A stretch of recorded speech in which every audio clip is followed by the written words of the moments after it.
I've always been one of those ones. Take all the information, make the best decision you can, and then go make it the right call. And I think we've done that.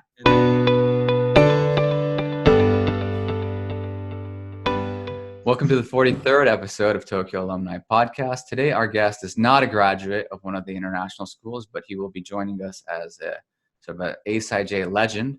He was at ASIJ from 1998 to 2013. He was born and raised in Dubuque, Iowa. I don't know if I said that right. You can correct me later. And attended the University of Northern Iowa, where he played NCAA-Division I Tennis for his team, while earning a bachelor's in mathematics with an emphasis on education. Later on in his career, he would go on to earn his master's in educational technology at Clarke College, also located in Dubuque, Iowa. He started his teaching career in Iowa at the middle school level, then moved overseas to teach in Saudi Arabia for 3 years. Following Saudi Arabia, he moved to Tokyo, where he taught at the American School in Japan for 15 years, most of these years in the high school. And he currently is entering his 8th year at the American School in Doha, teaching mathematics and IB economics. During his teaching career, he has coached numerous sports, including tennis, volleyball, and American football. His main passion throughout the years has been girls basketball, where he coached varsity girls at ASIJ and currently coaches at Doha. He has been married to his wife, Laura, who is an elementary school teacher for 27 years and has 2 children, Daniela, who recently graduated from the American School in Doha this past spring, and Pacifico, who is currently a senior at the American School in Doha as well. His hobbies include travel, and although he is not skilled, he is an avid golfer.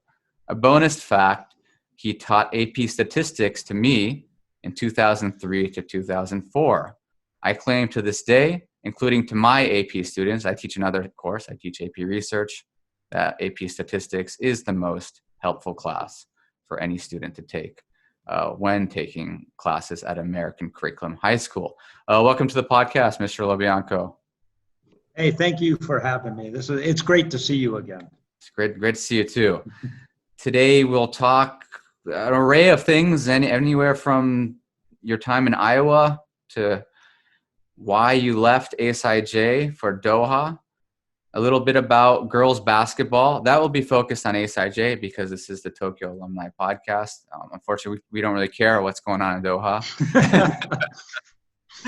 And finally, and it's actually not finally because this can be the first question, but a topic I'm really interested in because my father was also an international school teacher, sort of your perspective of being both a parent and a teacher at an international school and how to sort of balance, those two perspectives and how to juggle that role of being father, but also being teacher, simultaneously. Especially, I guess I didn't realize your children were so old now. So they were in the high school at the same time as you. So that is, I imagine, a challenge. So yeah, that is sort of a nice segue right into the first question. You've, been both a teacher and a parent now for close to 2 decades in the international school system. What has been the greatest challenge being both a parent and a teacher, being, so close to where your kids are? Yeah, I think there's some, start with the challenge since that's what you asked is, trying to make sure that, like, if they have friends over or trying to know when it is I'm dad and when it is I'm one of the staff members at the school I'm at. In fact, this year you can make it even more interesting that you said I teach both IB economics and AP statistics. This year my son, Pacifico, is in both of those classes with me. So, and I also taught my daughter in AP statistics. She didn't take economics, but so I mean that really brings out another thing. But you know what? I think it's made it easy because it's all my children have ever known. Since they started kindergarten until now my son soon graduated from high school, he's never not known the international system. So while I grew up, with nothing like this, when I was in high school, my mom and dad were way away from the scenes. They'd show up at a sporting event to watch me play. But other than that, it was like a distance. But now both of my kids have grown up where their teachers have been to my house at parties, right? They've probably seen teachers I think it's been helpful a little bit for them. They've seen teachers maybe as more human in many respects than maybe some other students, because, I've had a beer with maybe their 7th grade teacher or whatever. And so, but to me, it's really always about drawing lines and making sure that they understand that, hey, right now, I'm just dad, whatever. And at other times, they got to understand that, especially at school, and they were good about this. They were really good about this, that I was just their teacher at that moment. So you were saying it seemed like you were sort of inferring to wanting to talk about the advantages. So what would be the major advantages of being so close to your kids throughout their educational process? First of all, this will sound terrible as a teacher, but I never felt the need to have to go to some of the boring stuff that we put parents through.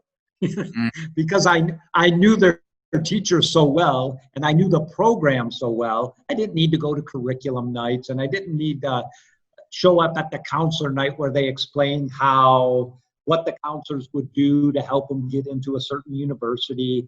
So in some respects, it made my job as parent a little bit easier, because I'm like, I'm there, I got this. One of the biggest things I remember, especially whenever you're a parent with your oldest child, there's always that question, are they really ready to leave home?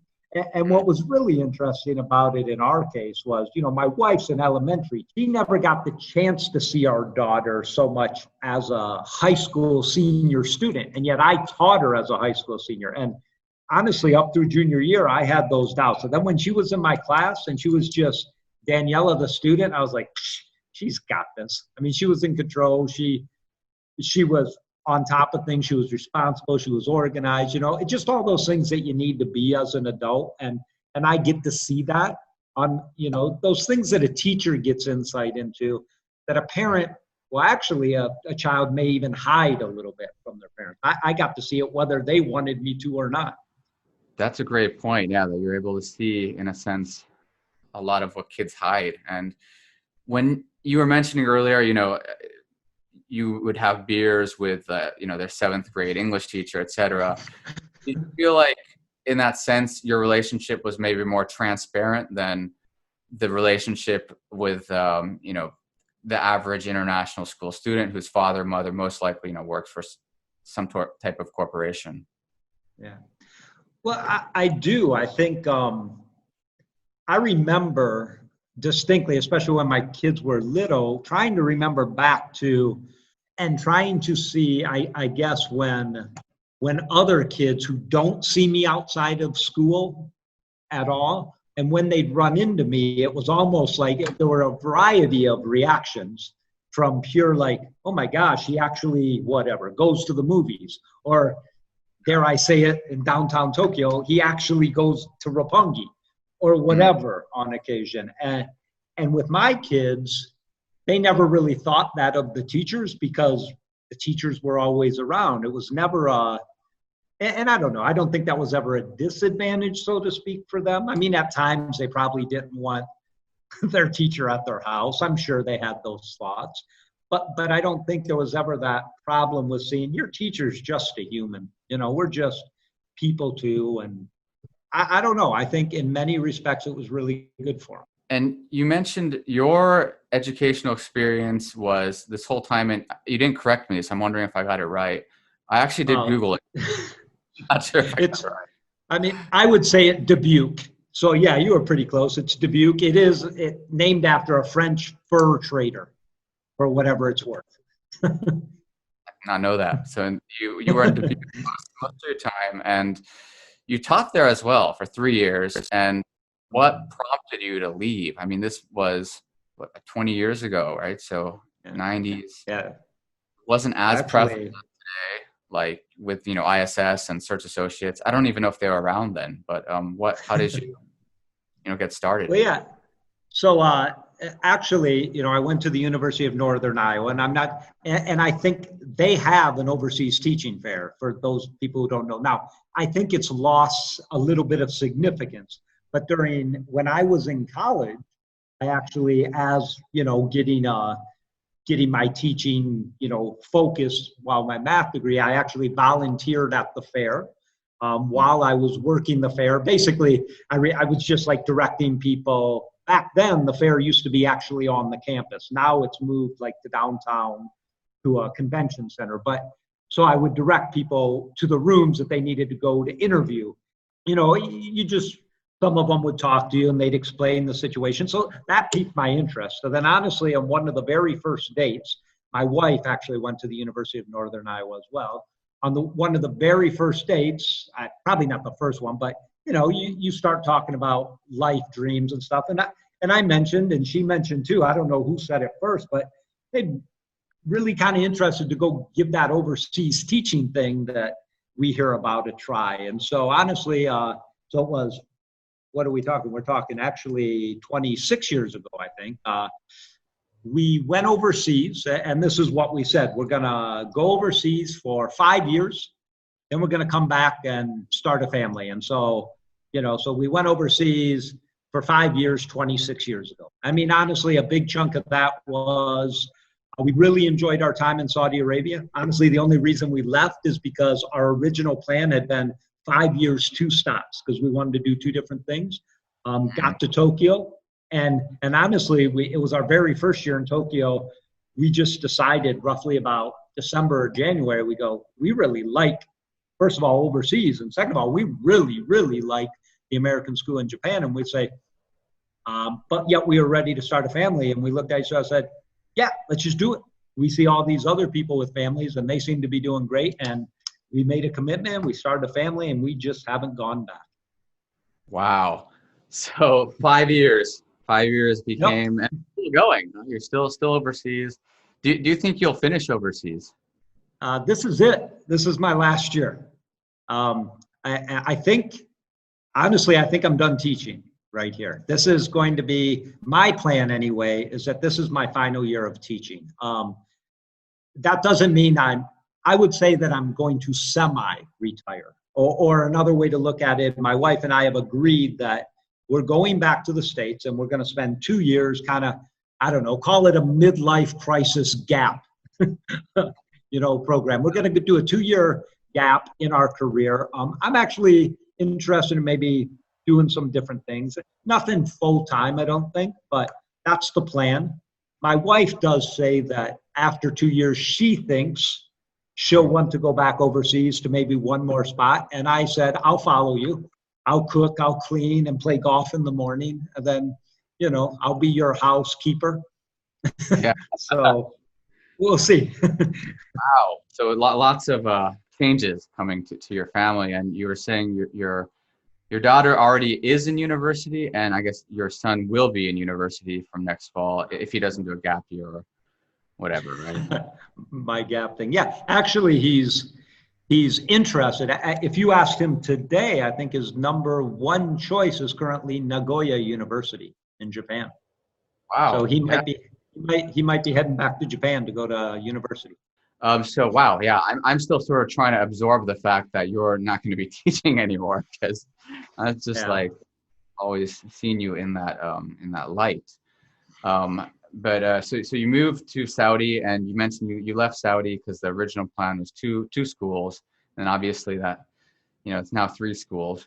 And I think this is also a good segue to another point I wanted to touch upon was after quite a long stint at ASIJ, I think 18 years, you decide to leave. So I was wondering, at least for what you can share on this podcast, because this is a public forum, what were the reasons why you left? And pretty much that. Yeah, so I mean, a good chunk of it was the age of our children at the time. So my daughter had just finished 7th grade when we left Japan. And we knew, honestly, that if we were going to leave Tokyo and ASIJ, we would need to do it prior to her starting high school. I mean, it would have been okay to wait maybe 1 more year, but we did not want to move. Having seen, I think it's important for kids to have the school they call their school. So we really wanted her to go all 4 years to the same high school. So part of that was just a timing thing. So at that point, And we also knew that when she would be a senior, Pacifica would be a freshman. So she's actually in her third year of university now. So we knew that if we stayed, we would be there for, well, another 8 years, and it would have made 23. And we started just thinking that, and we loved, there's no doubt, we loved Japan. And it will always hold a special place, and the American School in Japan as well. But we knew that if we didn't leave right then, we weren't going to. And I think that more than anything else, at least, and then at the time, the head of school was Ed Ladd. And we went and talked to him.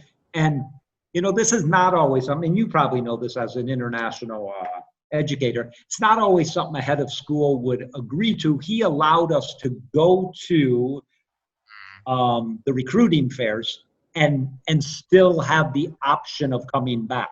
That was a really great, had that not occurred, we might have actually stayed because, cutting rope without a certain job is challenging, especially when you have kids, because you're not just choosing the next place you're going to work, which most international teachers would say, hey, I can probably put up with anything for a couple years, but you're also choosing your children's next school.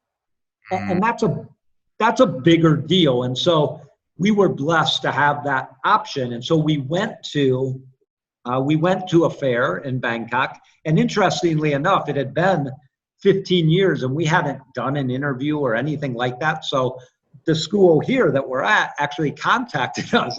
I think it's a funny story. Some people might get bored, but they contacted us and they said, would you be interested in interviewing? And honestly, not to be stuck up or snobbish about it, but my wife and I had a very short list of schools we were interested in talking to. And the American School of Doha honestly was not on that list. So we looked at each other and we said, let's go to the interview primarily because it was the night before the fair officially started. We said, let's go just to knock off the rust on our interviewing because we haven't done this. So we went to practice and we just fell in love with the 4 people that were interviewing us, especially my wife and the principal at the elementary school at the time.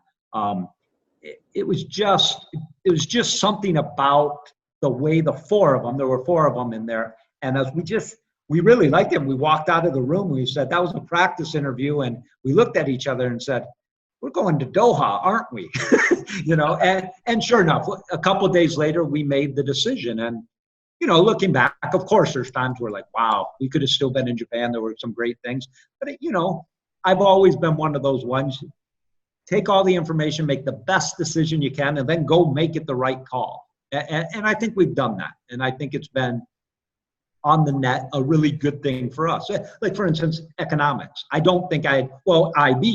I don't think I would have ever experienced the IB program, and now I do, for better or worse. Teaching economics is not something I wouldn't have even entertained. It was actually after we signed the contract that the high school principal just said to me, hey, by the chance, would you teach the economics course? Yeah. It was just kind of thrown out after I'd signed a contract to teach math. And I went, sure. and that's how it all started. So, professionally, just some new opportunities, some new experiences. Yeah, that's crazy. Like what you mentioned about the fairs, and just to reiterate for people who don't know how it works, it's just hundreds of teachers go to one location. It's 2-3 days, sometimes hundreds of schools, if not like 100 schools. And yeah, you make the decision on the spot. So when you guys arrived, which, you don't have to say what schools, but maybe which cities were on your list? Well, I don't mind saying the schools. It doesn't bother me at all. We were interested in the American Embassy School at the time in New Delhi. We were interested in the American School of Dubai, and we were interested in the International School of Kuala Lumpur. And honestly, and a little small school called South Saigon International School in Ho Chi Minh. Yeah. So yeah, it's crazy past the international school teaching route. As you said, you think you're going to be in Kuala Lumpur 1 minute, and then you end up in Doha for 10 years. International school teaching life. And I want to get into some of sort of the questions people asked me when I said I'd interview you. One thing actually more than one person brought up was you would say certain phrases in class. And I can think of a few myself, but I was wondering if you had any that you continue to use. Like personally, I kind of abuse the fact that my students don't know old jokes. So I always say, all right, all right, all right. No one knows I copied someone. I think it's my thing. Anyways, are there any phrases you use often in class? I don't, on occasion, one habit I kind of stopped it was interesting at ASIJ towards the end. I had gotten in this habit of practically giving every one of my students a nickname, right? I would come up with, and then honestly, it got harder and harder every year. And I actually had some students comment like, oh, geez, some people had such cool nicknames and I didn't. So I made actually a very specific pledge to myself when I went to Doha, just no nicknames, just because it got to the point where, but I've dropped that a little. I think, I don't remember if I did it in Tokyo a lot, but I pretty much start every class. I walk into the class and just greet them with, hey, slackers, what's up? Just calling them all slackers and then I let them know, that's my term of endearment. I think I've kind of dropped happy, warm, and fuzzy. I remember saying that a lot. That's the one. I'm not sure I say that one as much. Let's see. I'm not sure. My students could probably tell you what I say too often because, to be fair, which, straight from, I'm forgetting his name, who does the Last Night Tonight, John Oliver, always saying, to be fair. I use that phrase constantly in class now. And it seems to work in both economics and statistics, really. If you think about the two subjects, you're constantly saying, to be fair, let's look at the other side of this. But yeah, I'm still a person who says something probably, I beat a dead horse quite often over and over and over. I probably still do that. Yeah, I think whatever works, it's a teacher thing, right? Where because they move on, right? They don't know that you're recycling something from 5 years ago, 10 years ago. Right. It's just them. And but another one that this is a very specific one actually asked by a former faculty member was around the 2000s you helped draft an anti-discrimination policy when it came to sexual orientation. So if you could maybe explain briefly what transpired in that period and what initiated you to take action. I at the time, there's always different letters, faculty, staff, concerns committee, or something like that, whatever that committee was named at ASIJ. But there's always a group, a small group of people that meet routinely with administration and basically kind of serve as the voice of the faculty with things that we'd like to see changed, in essence. And I think it was that year, I actually served as the chair of that committee at the American School in Japan. And I actually remember two big things that we kind of worked on. I think one was quite successful, the fact that one eventually gets in. I think actually the year I drafted it, it didn't get in. But in fairness to the ASIJ administration and board, I think part of the problem was actually above ASIJ. I think there was some Japanese law issues. And, I'm not a lawyer, so I don't know what it was. But eventually it gets in. And honestly, just from a personal standpoint, fiscally, I might not be the most liberal person in the world. It kind of probably from, my understanding of economics and my just living life and seeing what happens if too much is given, I guess. I mean, I hate to say it. I mean, I'm a huge safety net guy. There's no reason wealthy countries should have people who can't get health care, nor people who are starving. But at the same time, a complete redistribution, I don't think leads to the best and brightest doing those things that make the world so incredibly forward moving, I guess. So while fiscally, maybe I'm not as liberal, socially, I'm exceedingly liberal as a human being. I'm completely a live and let live. Who someone falls in love with, who they choose to live their life with, all of that, to me, if you're going to make that a reason you don't hire someone, that's just wrong. I mean, that shouldn't even be in the conversation. And so it was a no-brainer to me. So it was just a matter of, look, and I don't remember everything. I think, race was in there, of course. Sex was in there, of course, or at the time it was probably gender, and gender probably still should be in there. Again, it shouldn't matter how you would identify. If you can teach, if you can do the job, if you're going to, and I mean, keep kids safe, of course. It's not like no matter what lifestyle you have, it's okay to be a teacher. I mean, if you believe that it is your right to bring heavy drugs into your workplace and be stoned, no, you should be discriminated against, because you can't do your job. But who you spend your time with outside, none of that should ever matter. And I mean, ASIJ had a number of things. They didn't have sexual orientation. And so, that was one of the big things we worked on. Another big thing we worked on actually that year too, that I was semi-proud of, but this one's interesting, and I hope I don't offend anybody on this one, but it was that local hire staff, for instance, but I don't mean of Japanese descent, like local hire foreigners. At the time that I worked there, a local hire would be hired and they'd get the local hire package, which for those students who don't know this, but an overseas hire is provided more benefits. Flights every year, a bigger housing stipend, things of that nature. Local hire teachers don't always get that, because the theory is you aren't recruiting to bring them to the country. They already live there. And so at the time, if someone was hired locally, after 2 or 3 years, they converted to an overseas hire and then gained the overseas hire benefits. However, that didn't occur if they were Japanese. Right.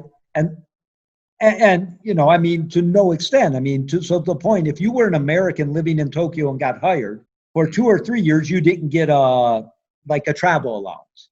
But after like that second or third year, you were then overseas. So you get a travel allowance to your home of record in the United States. Japanese people never got anything like that. And so we worked to try to equate it. Unfortunately, I think what ended up happening was more one of those, they brought the bar down. So they said, you know what, you're right. That is discriminatory. We won't move the local hires onto the overseas hires anymore. Type of thing.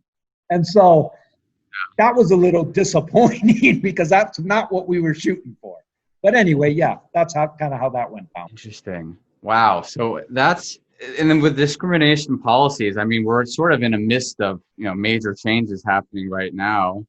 And it'll be interesting to see what is to transpire. I don't know if you've been following the stuff about, whether or not pictures will be used, and there's talk about search associates and ISS. And I think that's a whole nother conversation itself. It's this whole thing about hiring with overseas. It's definitely interesting, because also the local law, as you were talking about earlier, that is just, a different law by country. So sometimes that can really impede the process or at least not impede, but maybe make the process seem not just, at least from our, standards in the States.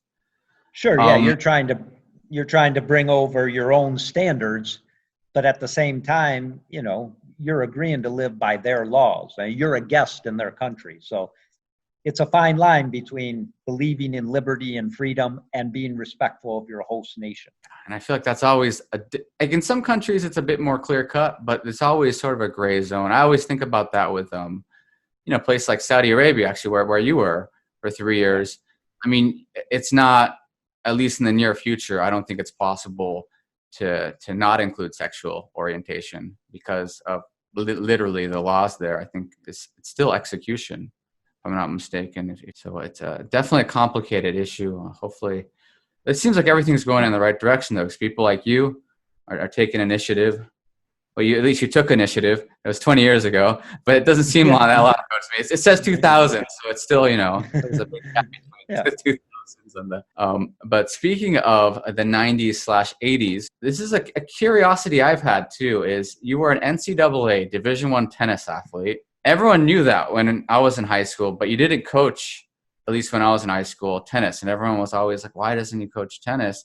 But you coached basketball. So it's sort of a two-tiered question. What draw you into basketball, and what sort of took you away from tennis? Well, I'll answer the second part of that question first. Honestly, with tennis, I had a love-hate relationship. I mean, I think, obviously I played a ton of it growing up and I loved it. There was a time when if you had to ask me what's my favorite sport from, I suppose, a historical perspective, I definitely say tennis is. However, by the fourth year of college, it felt like a chore. I wasn't enjoying it as much. I mean, as anything, you can overdo it. In addition, I did coach in the United States. I coached the varsity tennis team, both boys and girls, while I lived there. But with tennis, I never felt as much. The coaching all came at practice, I think, especially with the rules at the time. You could do very little during a game to affect any sort of outcome. And I just didn't feel the excitement during the meets themselves. In fact, I really loved playing tennis, but I hated watching it. Oh, God, it's boring. I mean, yeah. I really didn't like it. So, I mean, that in essence was why I went away from tennis. Now, why basketball in the end is actually a little bit of an accident, because when I first got to ASIJ after a year or two of kind of tooling around, you always got to wait your turn type of thing. I had gotten into the American football coaching a little bit with Coach Rogers at the time. And I was working with Coach Kennedy and Coach Severs. The four of us were doing the football. And I was doing JV with Coach Kennedy while the other two were taking care of varsity. And I really, really, really enjoyed that. In fact, in college, those were the theory courses that I had taken, was American football. Wow. However, when my son was born, my wife, he was born late summer. So my wife had to stay back in the States for a little bit. And I brought my daughter, Daniela, who was 3 at the time, back alone. So there was no way as a single parent of like a 3-year-old, I could coach that fall season. So I didn't.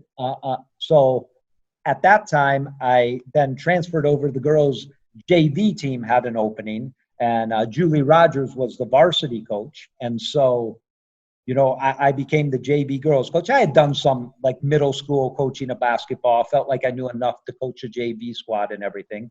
And then did that for like 3 years and really worked with Coach Rogers. And she is amazing. She taught me like so much about coaching basketball. And you know what? I just fell in love with working with basketball and working with girls, honestly, at basketball. And then, so when she decided to step away from the varsity program for reasons, I took it and just loved it even more and have just stayed there ever since. Interesting. Wow. So it all just started from JV basketball and now about 15 years? Yeah, I'm not even sure how many years I coached. I've all 7 here. I didn't coach it my first year, but this will be my 7th this year. I'm not sure exactly how many years I coached in Japan at the varsity level. Had to be 6-ish, though, I think. I think that's a good segue into, we spoke briefly prior to the interview, that sort of an ESPN style, top 5 players ever, plus a 6th man. And actually, under your request, 2 6th man, so technically a 7th man, some would say. So if you could share that with us, that would be great. Yeah, so, I thought about that a little bit. And there's, I love coaching a lot of people. And I have always said, and so I'm going to say this for any basketball player who I may have coached that might be listening. I mean, basketball is such a team sport that obviously certain people get some of the glory because of all the points they score and all of that stuff. And that makes sense. And so I'll do this under the fun of the ESPN thing, but it really is a team game. But I mean, 2 people really stand out in my years. I'm Bessie Knoll and Catherine Porter. I mean, those 2 were absolutely incredible. Bessie from a freshman on. I still remember we went to Beijing and played the Great Wall Shootout. And Bessie, as a freshman, was averaging like 20 points a game. And I still remember vividly, like the boys team in the stands just having a chant, "She's a freshman." You know, she was just dominating games. And they just wanted everybody to know that she was a freshman at the point. And I mean, she was just a gifted athlete and a really great basketball player. And Catherine, interestingly enough, her freshman year made JVB. Didn't even make the JV team. She had never really even played basketball. And by the end of JVB season, she was the best JV player, period. And so the next year she jumped right to varsity. And again, I'm not even sure if during, if you take out the fact that Bessie had 4 years, during the 3 years that they played, I'm not sure which one of those two would have had more points. So they were just two huge scorers. So they're two. And then I had two great point guards, but I'll start them both because they could both shoot the rock too. And that would be Joey Yamada and Kana Maeji, and so those two it was incredible because both of them came in and started for me as like freshmen, or I should say made the team as freshmen. I think I may have waited a game or two to start them as true freshmen, but they both came in and played all 4 years, and they were fabulous. And then the next person I'd probably put on the starting floor, and I mean no disrespect when I say this, she probably wasn't as good as the two that I want to bring on my bench in terms of scoring and raw talent, but this girl was glue. I mean, she was the one that if I was yelling, "We need to get back on D, we're getting beat back," she would always be back on D. She would be the person that was trying to stop the ball. She was always in the right spot at the right time, and she would get in the face of the most talented players if they weren't trying their hardest, and that's Aya Porte. And she was she was like a Dennis Rodman without the dude. I mean, she's just really valuable to my team. And I mean, and I always respected that. Her points per game probably weren't off the chart, but just the leader and just a positive attitude, just that glue person you want on the court at one time. And then I would bring Catherine Thornton's two sisters. And that's why I said I have to have 7. So, Gwen and Liz Thornton, because you put either one of them and you just got 500 miles an hour faster. Either one, just speed. And they had so many steals and fast break layups in their years of playing on the varsity team that you can't coach that. And I mean, those two they just loved trying to jump passing lanes and take off running. Or when you had a really good passer on the court, they'd see the rebound was taken. They were flying down the court and someone was chucking a long pass to them. And we got so many easy buckets with those two. I would have both of them. And in fact, if you really got me, I'd probably start one of them and then alternate the 2-point guards just so that we always have speed on the court with them. And then, then I would find the two sisters kind of interchangeable there and Joey and Kana interchangeable there. And that would be probably my 7. But if anyone else is listening, I loved all of them. There's tons of them, and they were all just wonderful teammates. Yeah. Well, with that recent Netflix documentary, hopefully everyone knows the Dennis Rodman reference, because I've been using that for years. No one knew who I was talking about. But now everyone knows. Yeah. When it comes to coaching, so you said girls basketball. What makes it different from coaching boys? I'm not even going to jump on it's 100% preferable, because honestly, I haven't coached boys varsity. I've coached boys at lower levels and things of that nature. It's different.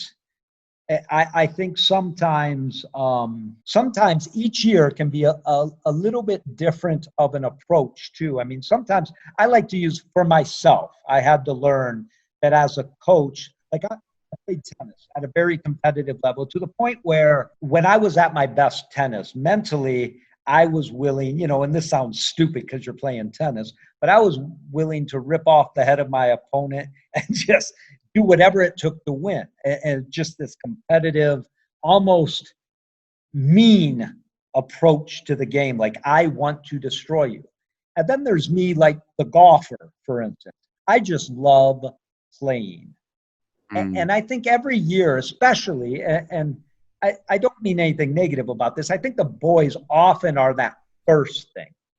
Like oftentimes you get at least the big time leaders just are there to compete and win. And sometimes that gets draining on me. I mean, that's part of what drove me away from tennis myself, is that ultra competitive all the time. It's got to be win, win, win, win, win. Kind of drives me nuts. Every once in a while, I just like to have fun. And I feel like I feel like I can find more of those times. And yet at the same time, really be competitive and really want to win too. I mean, so I am not saying the girls aren't competitive. They 100% are. But I think they also, as with everything in life, my wife, I would say, has this over me too. They know how to lighten up and just enjoy life maybe a little more than men do. I think, I don't know what that is. Maybe that's a sexist statement, but I just enjoy. Yeah.